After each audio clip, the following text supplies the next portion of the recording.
Hi sisters, வணக்கம் and welcome to our channel. இன்னைக்கு மார்கழி 1 காலையில் 3:30க்கெல்லாம் டே சூப்பராக ஸ்டார்ட் ஆகிடுச்சு. எழுந்து குளிச்சுட்டு வந்து அந்த பால்கனி கதவை திறந்து அந்த பிரபஞ்சத்தை பார்த்து ஒரு பெரிய கும்பிடு போட்டுட்டு அப்புறம் தான் போயிட்டு வந்து மெயின் கதவவே திறந்தேன். அவ்வளோ சூப்பராக இருந்தது. இங்கே பெங்களூரில் பயங்கர பனிங்க. தரையில் கால் வைக்கவே முடியல, அவ்வளோ ஜில்லுன்னு இருக்குது. அது காலையில் எந்திரிச்சு நார்மலாக டெய்லி நம்ம சாமி கும்பிடும் பொழுது குளிக்க மட்டும்தான் செய்வேன். இன்றைக்கி தலையிலிருந்து வேறு தண்ணி ஊற்றினுமா, ரொம்ப குளிர் இருந்துச்சு. ஸோ எப்படியோ வந்துட்டு தலையை அப்படியே வந்து கட்டி தொடச்சிட்டு ஒரு கிளிப்பை மட்டும் மாட்டிட்டு கோலம் போட ஆரம்பித்தாச்சு. பெரிய அளவில் இங்கே கோலம் போட முடியாதுங்க. அது மட்டும் இல்லாமல் எனக்கு பெருசாக கோலம் போடவும் தெரியாது. சின்ன இடம்தான் முன்னாடி, ஏன்னா செப்பல் ஸ்டாண்ட் இருக்குது, செடி இருக்குது. ஸோ அதெல்லாம் வந்து போக கொஞ்சம் இடம் தான் இருக்கும். அதுக்குள்ளே தான் குட்டியாக கோலம் போட முடியும்.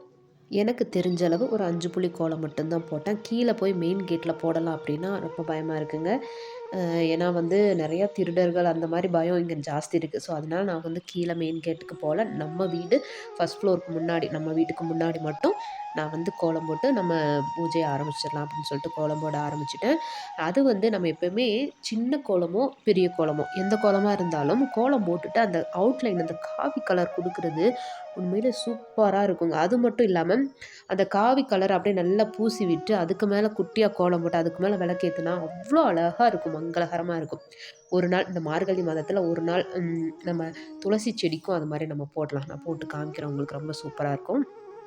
எப்படியோ உட்காந்து ஒரு 10லிருந்து 20 நிமிஷம் இந்த 5 புள்ளி கோலத்தை வந்து போட்டு முடிச்சுட்டு அப்புறம் வந்துட்டு விளக்கு ஆல்ரெடி நேற்றே வந்துட்டு வாசலில் 2 விளக்கு, அப்புறம் வந்து கோலத்தில் வைக்கிறதுக்கு சென்டரில் ஒரு விளக்கு, அப்புறம் துளசிக்கு எப்பயுமே வைக்கக்கூடிய விளக்கு, அப்புறம் அண்ணா லக்ஷ்மி தாயாருக்கு விளக்கு, எல்லாத்தையும் நல்லா சூப்பராக தொடச்சி மஞ்சள் குங்குமம் வச்சு எண்ணெய் ஊற்றி திரி போட்டு நேற்று நைட்டே ரெடி பண்ணி வச்சுட்டேன்.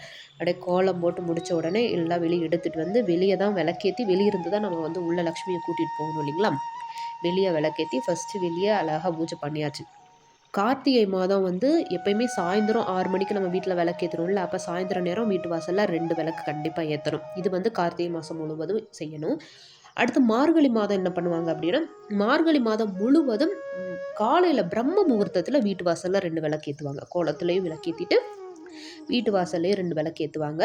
இந்த கார்த்திகை மார்கழி அப்படின்றது அவ்வளோ அற்புதமான நாள். ஏன்னா மார்கழி மாதம் அப்படின்றது எல்லாருக்குமே தெரியும், தேவர்களுக்கு பிரம்ம முகூர்த்த நேரம். பொதுவாகவே மனிதர்களுக்கு பிரம்ம முகூர்த்த நேரத்தில் நம்ம வந்து விளக்கேற்றி வழிபடும் பொழுது நிறைய விஷயங்கள் பாசிட்டிவாக நடக்கும்.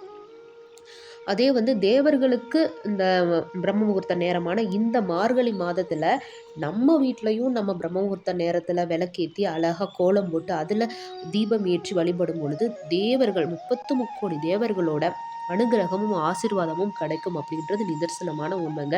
இதுக்கு பின்னாடி ஒரு பெரிய புராண கதையே இருக்குது. என்னன்னா, இந்த மார்கழி மாதத்தில் தான் மகாபாரத போர் நடந்ததாமா.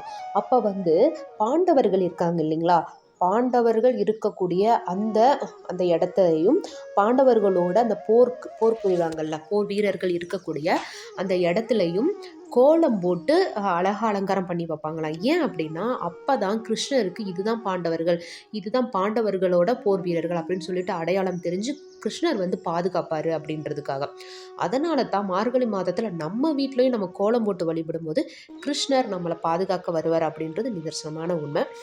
அதுதான் வந்து கோலம் போடுறதுக்கு பின்னாடி இருக்கக்கூடிய புராண கதை. அப்புறம் இன்றைக்கி செவ்வாய்க்கிழமை இல்லைங்களா. ஸோ செவ்வாய்க்கிழமை காலையில் 6 to 7 நம்ம முருகப்பெருமானுக்கு வெற்றிலை தீபமும் சூப்பராக ஏற்றி வழிபட்டாச்சு. மன திருப்தியாக இருந்ததுங்க. இன்றைக்கி மார்கழி மாதம் சூப்பராக ஆரம்பிச்சிருச்சு. உங்களுக்கு எப்படி ஆரம்பிச்சிருது அப்படின்றத மறக்காமல் கமெண்ட் பண்ணுங்கள். நாளைக்கு மார்கழி 2ஆம் தேதி அதோட பிரதோஷமும் சேர்ந்து வருது. நாளைக்கு விரதம் இருந்து சிவபெருமானை வழிபட்டு சகல சௌபாகியத்தையும் பெறுங்க. இந்த வீடியோ பிடிச்சிருந்ததுன்னா லைக் பண்ணுங்கள், ஷேர் பண்ணுங்கள், கமெண்ட் பண்ணுங்கள், சப்ஸ்கிரைப் பண்ணுங்கள். நன்றி. சிவாய நம. வாழ்க வளமுடன். நல்லதே நடக்கும்.